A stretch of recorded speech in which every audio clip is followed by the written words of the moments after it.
Hi అండి. ఈరోజు ఈ వీడియోలో నా పాత కెంపుల్ సెట్‌ను ఎలా రీడిజైన్ చేయించుకున్నానో చూపిస్తానండి.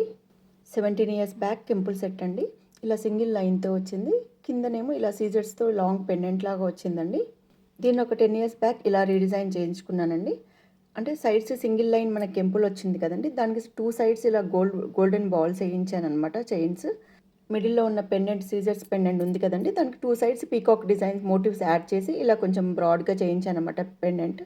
అప్పట్లో ఈ హారం రీడిజైన్‌కి 2½ తులాస్ గోల్డ్ పట్టిందండి.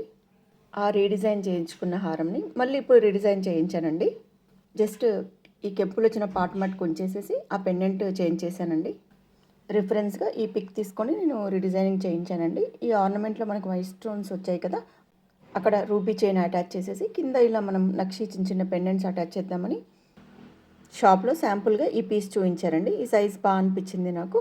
కానీ కింద ఇలా సౌత్ సీ పర్ల్స్ బదులు చిన్న చిన్న ముత్యాల గుత్తులు అంటే గుట్టపూసల్లాగా వేయమన్నాను. ఐటెం రెడీ అయ్యాక ఇలా అయిందండి. అంటే ఇక్కడ ఎక్కువ అంటే లోపల మైక్స్ ఇచ్చారు కదండీ, పర్ల్స్ మైస్ చాలా దగ్గరగా వేశారు. అవి కొంచెం నాకు నచ్చలేదు. వాటిని కొంచెం గ్యాప్ ఇచ్చి వేయమని చెప్పాను. ఆ తర్వాత ఇలా ఉంది.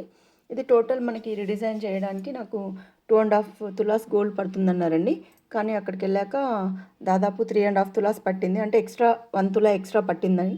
నక్షి పెండెంట్స్ మాత్రం చాలా హెవీ వెయిట్‌లో చేశారండి. నేను ఆర్డర్ ఇచ్చేటప్పుడు కొంచెం లైట్ వెయిట్‌లో చేయమన్నాను. కానీ వాళ్ళు కొంచెం హెవీగానే చేశారు. ఫైనల్‌గా అవుట్‌పుట్ అయితే నాకు చాలా నచ్చిందండి. అంటే నా దగ్గర గుట్టపూసలు లేదనమాట. ఇది కొంచెం ఇలా మీడియం లెంగ్త్‌లో వేసుకుంటే ఇలా గుట్టపూసల్లాగా ఉందండి. ఇలా మీడియం లెంగ్త్‌లో వేసుకునే దానికన్నా నెక్లెస్‌లో వేసుకుంటే ఇంకా చాలా బాగుందండి. ఈ వీడియో కనుక మీకు నచ్చితే లైక్ చేయండి, కామెంట్ చేయండి. Thank you for watching this video.